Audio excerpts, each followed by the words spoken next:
I think one of the really challenging things in life is realizing that the way you want to live your life doesn't really make sense to people around you, like especially your family. And I've been feeling like this for a really long time, so I wanted to talk about it today. I was never the one chasing the same milestones, and I still remember being like 13 years old and still at elementary school telling my classmates that I wanted to travel while their dreams were to become a parent and get married by like 27. And for years, I thought that there was something wrong with me.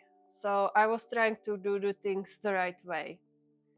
So I went to the university, I studied, and I finished my degree. I really believe that once I check the box, everything will just fall into place. But instead of that, I felt really restless. And I also felt freedom to finally do things I really wanted to do instead of the things I was expected to do. So when I decided to pursue a job as a flight attendant for Emirates Airline, many people in my circle were really confused. And they were asking me questions like, what about your degree? And what is your long-term plan? And when are you going to come back home and settle down finally? And the truth is that I didn't have any plan. I didn't have any of these answers.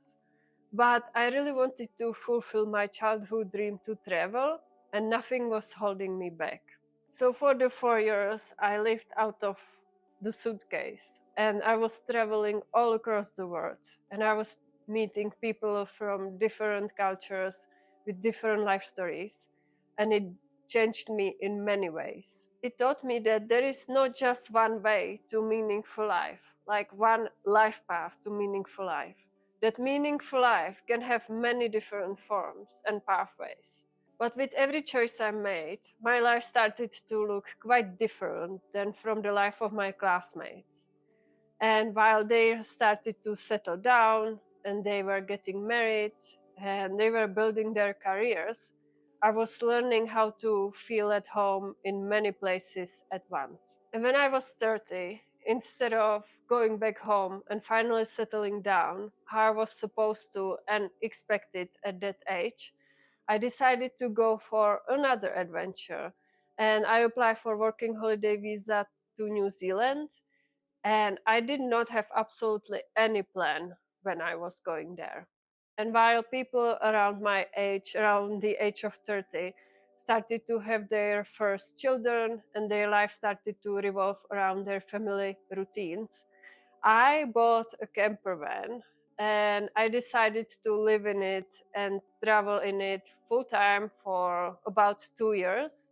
And I was doing all sorts of jobs, just random jobs I could find along the way. And when I turned 33, another difference in my life became quite visible because people in my age were already expecting their second child, or in some cases, even their third child. I just started asking myself if I actually really wanted to have children and become a mother. When I turned 35, I finally ticked one of the boxes and I got married, but I was also diagnosed with chronic illness. So I started to think about more about the question of motherhood. And I decided I didn't want to pursue this path at all. It wasn't out of fear or because I disliked children or because I was running away from responsibility. I just felt like that the path of motherhood wasn't the life I was really called to live. And this is one of the things people struggle to understand.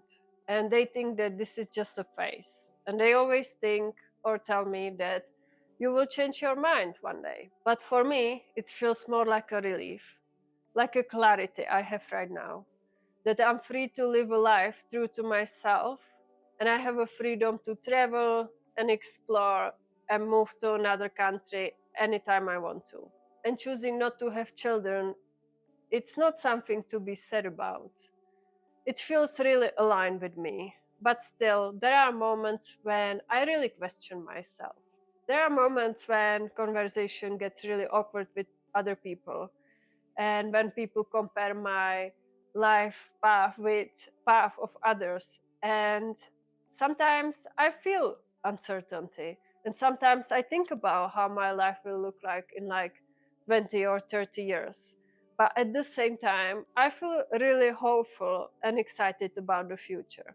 I have learned that when you are not really fitting in the mainstream society, it does not mean that you are broken, and it doesn't mean that there is something wrong with you, but it means that you are choosing to live consciously, and you are choosing to live a life that is aligned with you. So at the moment, I guess I only tick one of the society's boxes, and it's to be married and be a wife.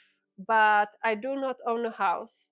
I don't have any career, and my plans for the future are to travel and live in another country. I still compare myself to others. I still doubt myself sometimes. And of course, I still question if I'm not missing out on something when I'm not choosing the normative path. But every time when I imagine living a life that feels right to other people and everybody around me, but it feels wrong to me, I know that's the biggest mistake. And if you are watching this right now and you are also not planning to have the future that it's built around the usual milestones, just know that you are not alone. Your life might look different because of the choices you made. It might not be understood by everybody, but the only person that it needs to make sense to is you.